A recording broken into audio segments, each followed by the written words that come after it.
Hello there and welcome to She TV, the place to become powerfully feminine from the inside out. Today I'm going to talk to you about how to be a successful introvert.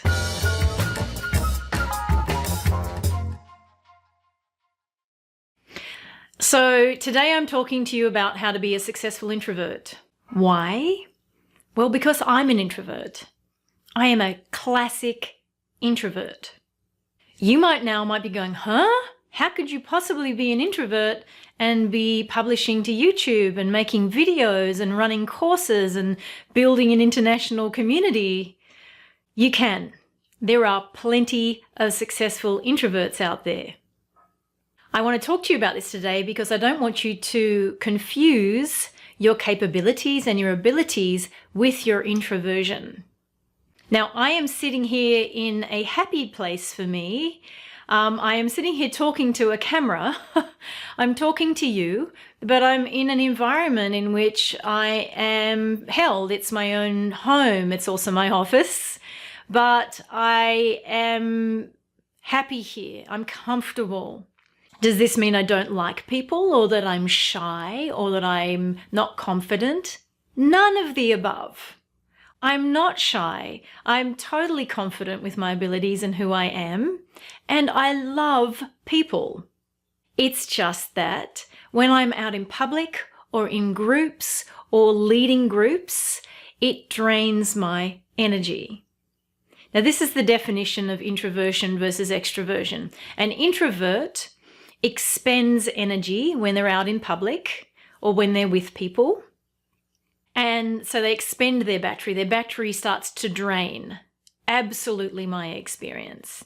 An extrovert, they fill up their battery when they're amongst people and they're out in public and they're socializing or in groups. From my perspective, that sounds batshit crazy. But to an extrovert, that's normal to them, okay? We might think that there are more successful extroverts out there in the world. But it's not true. I love people and I've led live events and live groups for 20 odd years. And I really love the transformation that I can bring to people when I'm leading groups like that. However, I have to manage my energy very specifically during the event and plan for recuperation after the event. If I were an extrovert, I'd be totally filled up on doing the event and there wouldn't be a need for recuperation because my batteries would be full. What happens is my batteries get drained. So being an introvert doesn't give you an excuse for bad behavior when you are in public or you are in groups.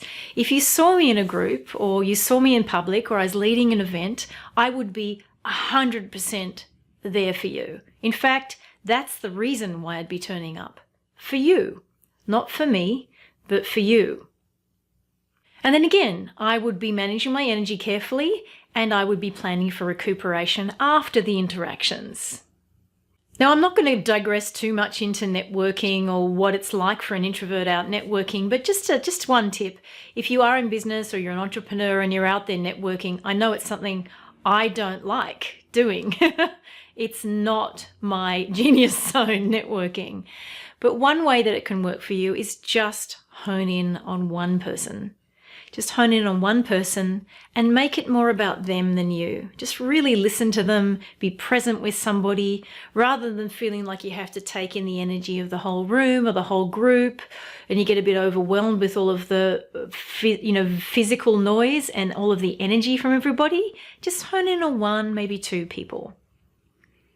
So why am I talking to you about this today? Because if you are an introvert like me, your needs as an introvert are very, very different than the needs of an extrovert.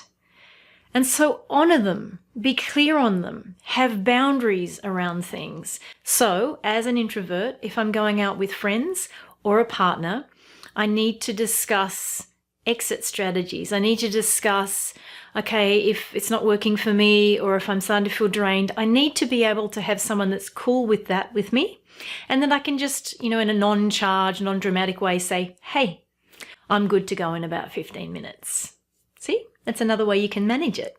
The other needs for me as an introvert is I need a lot lot of alone time. I love my time alone. It's also when I regenerate and I create and ideas land on me, for you largely, and it's a joy for me to be on my own. I get plugged in and filled up again.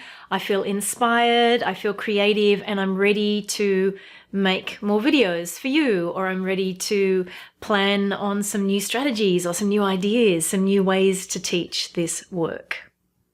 If you liked my video today, give me a thumbs up. If you haven't subscribed, I encourage you to subscribe over here. I publish every single week. And remember, when you have the courage to go out there and shine, you give others permission to do the same. So let's go out there and shine this week. Bye-bye for now.